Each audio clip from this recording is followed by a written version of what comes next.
সালামু আলাইকুম ওরহমতুল্লাহি ওবরকাতুহু। পৃথিবীর যে প্রান্ত থেকেই দরুদ শরীফ সালাতু সালাম আদায় করা হোক না কেন, তা হায়াতুন নবী সাল্লাল্লাহু আলাইহি ওয়াসাল্লামের দরবারে পৌঁছে যায়। হযরত হাসান বিন আলী রাদিয়াল্লাহু তাআলা আনহু থেকে বর্ণিত, তিনি বলেন, রাসূল পাক সাল্লাল্লাহু আলাইহি ওয়াসাল্লাম ইরশাদ করছেন, হাইসু মা কুনতুম ফাসাল্লু আলাইয়া, তোমরা যেখানেই থাকো না কেন আমার উপর দরুদ শরীফ আদায় করো। ফা ইন্না সলাতাকুম তাবলুগুনি, কেননা তোমাদের দরুদ আমার নিকট পৌঁছানো হয়। শুধু তাই নয়, রসুল পাক সাল্লাল্লাহু আলাইহি ওয়াসাল্লাম আরো ইরশাদ করছেন, তোমরা যখন আমার রওজার নিকট এসে দরুদ আদায় করো, তখন সেটা আমি সরাসরি শুনতে পাই।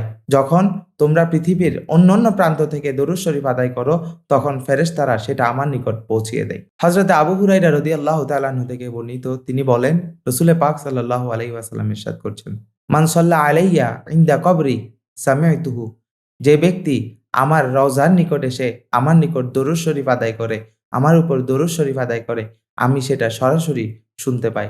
ওয়ামান সাল্লা আলাইয়া না ইয়ান বুল্লিকতুহু, আর যে ব্যক্তি পৃথিবীর অন্যান্য প্রান্ত থেকে দরুদ শরীফ আদায় করে, সেটা আমার নিকট পৌঁছানো হয়।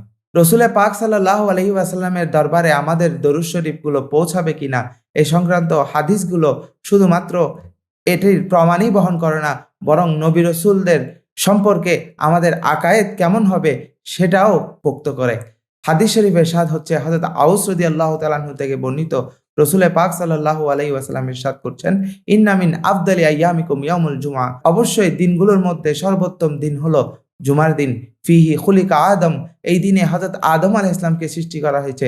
ওয়া ফিহি কুবিদ, এই দিনেই হযরত আদম আলাইহিস সালাম ইন্তেকাল করেছেন। ওয়া ফিহি নাফাখা ওয়া ফিহি সাকা, এই দিনেই সিংহায় ফুঁক দেওয়া হবে এবং এই দিনেই কিয়ামত সংঘটিত হবে। ফাকসিরু আলাইয়া মিনাস সালাতি ওয়াস সালাম, অতএব আমার উপর বেশি বেশি দরুদ এবং সালাম আদায় করো। ফাইন্নাহু মারুদাতুন আলাইয়া, কেননা এই দরুদ শরীফগুলো আমার নিকট পৌঁছানো হয়।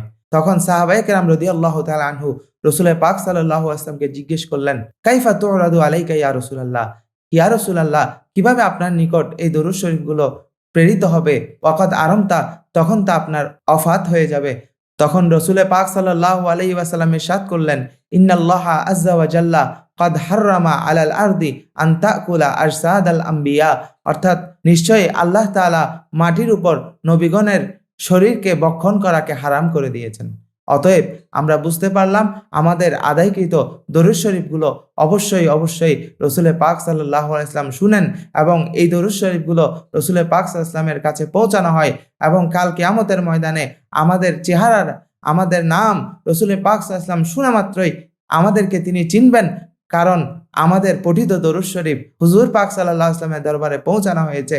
আমাদের নাম, পরিচিতি সবকিছু হুজুর পাক সাল্লাল্লাহু আলাইহি ওয়াসাল্লামের দরবারে রেকর্ড হয়ে গেছে এবং এই দরুদ শরীফের উসিলায় যে আমরা কাল হাসরের কঠিন সময়ে রসুল পাকের শাফায়াত লাভ করব, এতে কোনো সন্দেহ নেই। ইনশাআল্লাহ আগামী পর্বে আমরা দরুদ শরীফ আদায় না করলে কেমন পরিণতি ভোগ করতে হবে সে সম্পর্কে আলোচনা করব। আজ এ পর্যন্তই। আসসালামু আলাইকুম ওয়া রাহমাতুল্লাহি ওয়া বারাকাতুহু।